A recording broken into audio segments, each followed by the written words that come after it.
नमस्कार, मैं हूं संजय शर्मा। आप देख रहे हैं 4 PM न्यूज़ नेटवर्क। पिछले दिनों लगातार मेरा दिल्ली जाने हुआ तो कई बीजेपी के पुराने नेताओं से मेरी मुलाकात हुई। संघ के भी कुछ पुराने लोगों से मुलाकात हुई। मुझे दौर याद आया जब मैं नौजवान था और स्टूडेंट पॉलिटिक्स करने का मेरा बड़ा मन हुआ करता था। तो मैंने विद्यार्थी परिषद में एक लंबे समय तक काम किया और मुझे गाजियाबाद भेजा गया। एक रामलाल जी हुआ करते थे, आप सब जानते होंगे संघ के।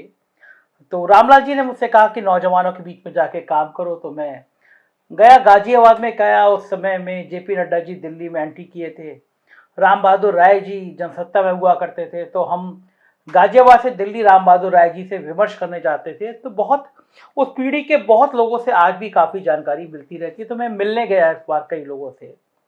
मैंने एक बेचैनी देखी। मैंने मोदी और शाह की भारतीय जनता पार्टी के अंदर उन वैचारिक स्तर पर लड़ रहे लोगों के बीच में एक दर्द देखा, एक बेचैनी देखी, एक परेशानी देखी।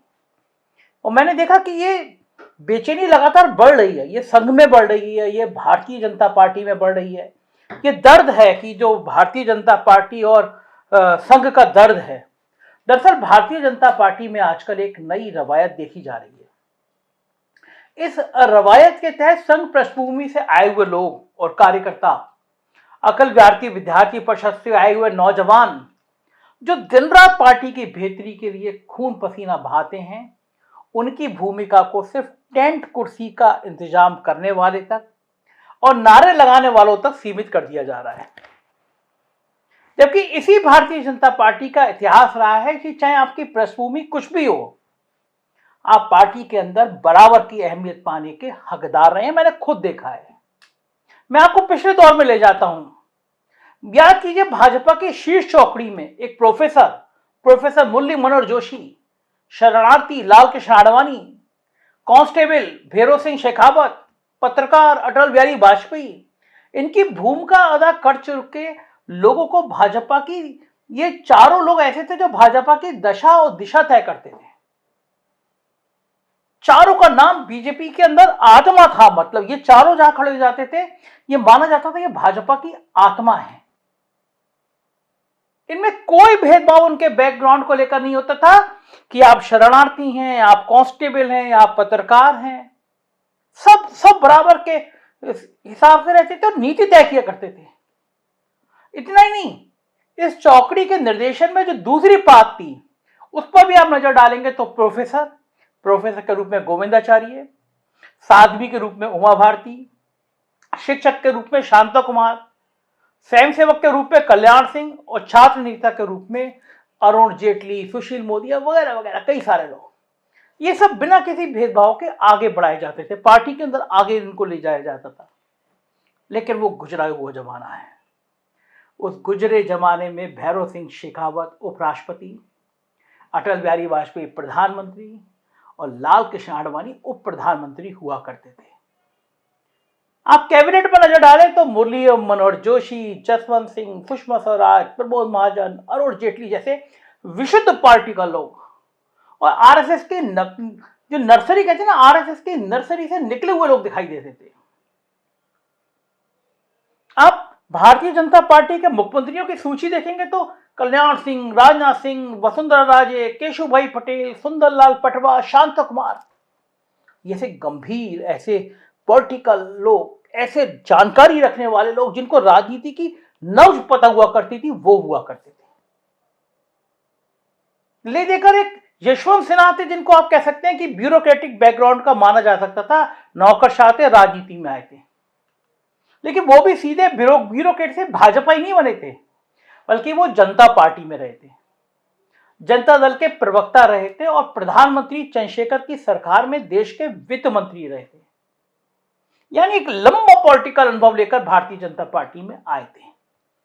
लेकिन अब दरअसल अब के दौर की चर्चा करने से पहले मुझे वो अल्ताफ रजा का गाना याद आता है, लेकिन मैं क्या बताऊं अब हाल दूसरा है।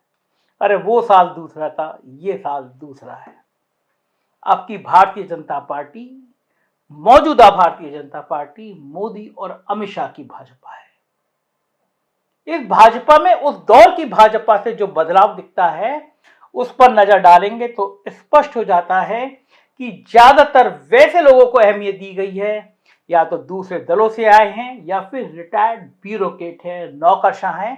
इनकी सूची पर नजर डालता हूं और मैं इनकी आपको जन्म पत्री आज बताता हूं कि ये कौन लोग हैं, क्या बैकग्राउंड है, बीजेपी से कितनी निष्ठा है, संघ के प्रति क्या सोच है, कितने हिंदुत्व की विचारधारा है।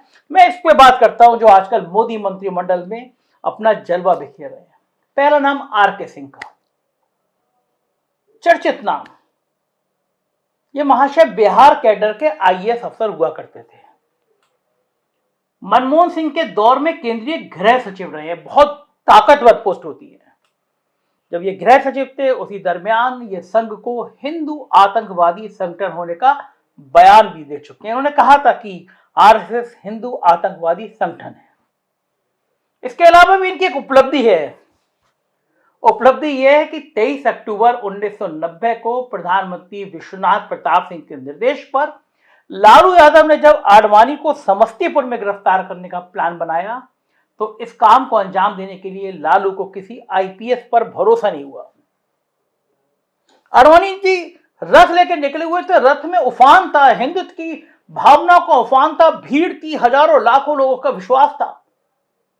तो लालू को लगा कोई आईपीएस गिरफ्तार नहीं कर पाएगा, जबकि ये गिरफ्तारी का सब काम पुलिस और आईपीएस का होता है, आईएएस का ही काम नहीं होता है। फिर भी बिहार के कोऑपरेटिव रजिस्ट्रार आर.के. सिंह पर लालू ने आडवाणी के गिरफ्तारी के मिशन को अंजाम देने का भरोसा जताया।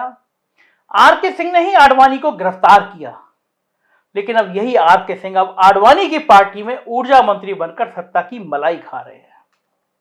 सोचिए संघ के स्वयं सेवकों के दिल पर क्या गुजरती होगी जब उन्हें हिंदू आतंकवादी कहने वाले को वो अपनी ही सरकार में सत्ता सुख भोगते हुए दिखाई देते रहेंगे। और बेचारे बुढ़ापे में आडवाणी जी कैसा महसूस करते होंगे कि उनको जिसने गिरफ्तार किया वो सबसे ताकतवर ऊर्जा मंत्री बना हुआ है। आइए एक और साहब से मैं मिलवाता हूं आपको।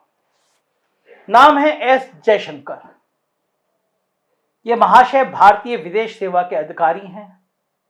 रिटायर होने के बाद सीधे विदेश मंत्री बना दिए गए। उसके बाद ये सांसद, राज्यसभा के सांसद, सीधे गलतफहमी मत पालिए कि ये चुनाव लड़े होंगे, जनता के बीच गए होंगे, जनता ने एमपी बना दिया होगा, राज्यसभा के टिकट से, राज्यसभा की गैलरी से आए। जरा सोचिए, जिस भारतीय जनता पार्टी की तरफ से अटल बिहारी वाजपेयी, सिकंदर बख्श, जसवंत सिंह और सुषमा स्वराज जैसे खांटी पार्टी को लोग विदेश मंत्री बनते रहे हो, खांटी राजनीति की समझ रखने वाले, खांटी विदेश नीति की समझ रखने वाले लोग विदेश मंत्री बनते होंगे, उन्हें कैसा लगता होगा कि अब भाजपा और संघ ऐसे किसी व्यक्ति पे भरोसा नहीं करता। अब सोचिए जयशंकर के विदेश मंत्री बनने से संघ के और बीजेपी के कार्यकर्ताओं को कैसा लगता होगा। आइए एक नाम और मिलवाता हूं। नाम है हरदीप सिंह पुरी। ये महाशय भी भारतीय विदेश सेवा के अधिकारी हैं। इनका रूट भी राज्यसभा वाला है। वर्तमान में ये शहरी विकास, पेट्रोलियम और प्राकृतिक गैस मंत्री हैं।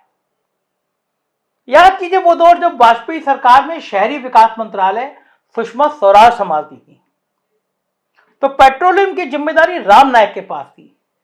लेकिन अब ये दो बड़े और महत्वपूर्ण मंत्रालय हरदीप पुरी को दिए गए हैं, तो क्या मान लिया जाना चाहिए कि भारतीय जनता पार्टी में कार्यकर्ताओं की अहमियत खत्म हो गई है और सत्ता अब रिटायर्ड बाबू मतलब रिटायर्ड अफसर ही चलाएंगे। लिस्ट खत्म नहीं हुई है। आइए नए वाले से देखते हैं। अश्विनी वैष्णव,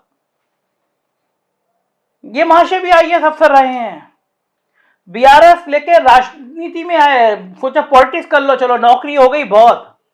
और अब ये भी दो बड़े बड़े मंत्रालय, रेलवे और आईटी चला रहे हैं। जबकि वाजपेयी जी के दौर में दोनों मंत्रालय को दो हैवीवेट नेता चलाया करते थे। रेलवे की जिम्मेदारी नीतीश कुमार के पास थी, तो आईटी मिनिस्ट्री की कमान प्रमोद महाजन संभाला करते थे। लेकिन अब अश्विनी वैष्णव भाजपा कार्यकर्ताओं की अहमियत को धता बताते हुए दो दो मंत्रालय के बॉस बना दिए गए। अरे रुकिए रुकिए रुकिए, लिस्ट भी खत्म नहीं हुई। अभी तो अरविंद कुमार शर्मा पे भी बात हो जाए, क्योंकि उत्तर प्रदेश हिल गया था। ये महाशय जी मोदी जी के मुख्यमंत्री रहते हुए गुजरात में बेहद ताकतवर हुआ करते थे। जब मोदी जी प्रधानमंत्री बने तो साउथ ब्लॉक की नौकरशाही में बहुत ताकतवर नाम था। इनकी ताकत का ये अंदाजा था कि इनके बारे में कहा जाता था कि पावर कॉरिडोर में इनका रसूख अमित शाह से भी ज्यादा हुआ करता था। इसके बाद मोदी जी ने उनको यूपी का सीएम बनाने की तरफ कदम बढ़ा दिए। उनको वीआरएस दिलाकर यूपी में एमएलसी बनाया गया। फिर तैयारी होने लगी कि भाई विजय रूमानी की तरह योगी जी का पत्ता काट दिया जाए। लेकिन योगी जी दिमाग के बहुत तेज हैं, उनको समय रहते पता चल गया और फिर अरविंद शर्मा को उन्होंने किनारे लगा दिया, अड़ गए। अब चूंकि योगी का चेहरा इतना बड़ा हिंदुत्व का ब्रांड हो गया तो योगी जी के चेहरे से पंगा लेने की हिम्मत नहीं हुई। ए.के. शर्मा की ताजपोशी की मिशन की हवा योगी जी ने निकाल दी और ये साहब योगी जी के अधीन नगर विकास और ऊर्जा मंत्री बनकर रह गए। वहां भी वैसे नौकरशाह लगा दिए गए जो इनकी दाल गलेगी नहीं। जाहिर बात है, जिस शख्सियत की दिल्ली की सत्ता में तूती बोलती रही हो उसने नगर विकास मंत्री और ऊर्जा मंत्री बनने के लिए तो वीआरएस नहीं लिया होगा। हालांकि सूत्र बताते हैं कि मोदी जी ने यूपी की गद्दारी पर ए.के. शर्मा की ताजपोशी का मिशन अभी छोड़ा नहीं है। उन्हें बस उपयुक्त मौके की तलाश है, मौका मिल जाए। इन सब के अलावा रिटायर्ड आईपीएस अजीत डोभाल की ताकत को भला कौन नहीं जानता। डोभाल की ताकत के सामने बड़े बड़े मंत्रियों की कोशिश चलती। अंत में ऐसे में ये सवाल उठना लाजमी है कि भाजपा में जब अफसर ही मंत्री बनेंगे तो संघ के कार्यकर्ता और बीजेपी के नेता क्या संतरी बनेंगे? जब उन्हें मजदूरी बनना है तो वो क्यों खून पसीना बहाएंगे? ये तो हुई अफसरों की बात। अब बात करते हैं उन लोगों की जो दूसरे दलों और दूसरे वैचारिक पृष्ठभूमि, ऐसी पृष्ठभूमि जिसमें आरएसएस की खूब लागत मलामत की जाती है, वहां से आए हैं और भाजपा के सिरमौर बने बैठे। आइए इनके बारे में भी मैं आपको बता दूं। हेमंत बिस्वा महाशय जी जीवन भर घाटी कांग्रेसी रहे।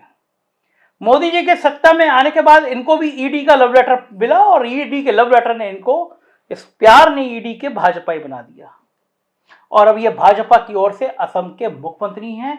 यूं कहें कि पूरा पूर्वोत्तर देख रहे हैं। अमित शाह की कोर टीम का अहम हिस्सा इन्हें माना जाता है। अब ऐसे में दिन रात मेहनत करके बड़ी मुश्किल से पूर्वोत्तर में हिंदुत्व की जमीन तैयार करने वाले क्या करें? इतनी मेहनत के बाद उन्हें क्या मिला? दूसरा नाम बसवराज बोम्मई। यह महाशय 6 साल तक जनता दल के अध्यक्ष रहे खांटी समाजवादी नेता एसआर बोम्मई के साहबजादे हैं। जनता दल में ये अपने पिता के साए तले राजनीति करते रहे, लेकिन इनको मुख्यमंत्री बनाने के लिए भाजपा ने अपने सबसे ताकतवर, जिसने साउथ में खड़ी की बीजेपी, वो ताकतवर छतर बीएस येदियुरप्पा तक को किनारे लगा दिया। अब ऐसे में खाटी संघी भाजपा क्या करेंगे बताइए आप। तीसरा नाम शुभेंदु अधिकारी। ये महाशय और उनके पिता शिशिर अधिकारी बंगाल में कांग्रेस की जान होते थे। पहले कांग्रेस और फिर बाद में तृणमूल कांग्रेस का प्रमुख चेहरा हुआ करते थे। ममता बनर्जी के सबसे करीबी थे। बंगाल में भाजपा के लोगों से इन्हें बहुत लड़ाई लड़ी थी, लेकिन मोदी शाह ने राज के भाजपाइयों को अब इनके अधीन ही काम करने पर विमर्श कर दिया। अब शुभेंदु अधिकारी बीजेपी की तरफ से बंगाल विधानसभा में विपक्ष के नेता हैं। अब बेचारे संघ के पृष्ठभूमि के भाजपाई लोग करें तो क्या करें? बड़ी अजीब स्थिति है। कल्पना करिए, रूखा सूखा खाकर भाजपा को आगे बढ़ाने में अपनी जिंदगी लगा देने वाले सुंदर सिंह भंडारी, कल्याण सिंह, कुशाभाऊ ठाकरे, कैलाशपति मिश्रा, लक्ष्मीकांत वाजपेयी, इन जैसे नेताओं की विरासत को संजो कर राजनीति करने वाले बीजेपी कार्यकर्ताओं की क्या विचित्र स्थिति हो गई है, जहां वो अपनी पार्टी में ही पराये बना दिए गए हैं। इन कार्यकर्ताओं की निराशा पार्टी को कहां लेकर जाएगी, इसकी कल्पना भी कोई नहीं कर रहा। दरअसल सत्ता होती ऐसी है। सत्ता का नशा जब चढ़ता है ना तो कुछ दिखता नहीं। यही हालत भाजपा की हो गई है। भाजपा और संघ की राजनीति पर मेरी निगाह रहेगी, आपको बताता रहूंगा। आप देखते रहिए 4 PM, क्योंकि यही चैनल है जहां आपको गोदी मीडियागिरी नहीं मिलेगी। सच सच सामने आएगा आपके। हमारा अगर उत्तर प्रदेश की खबरें देखनी हो तो दूसरा चैनल 4 PM यूपी, और बिहार की खबरें देखनी हो तो 4 PM बिहार को सब्सक्राइब करिए। बने रहिएगा। ट्विटर पे और फेसबुक पे भी हमको फॉलो करिएगा। आपका प्यार मेरी जिंदगी की सबसे बड़ी पूंजी है, तो बनाए रखिएगा। शुक्रिया।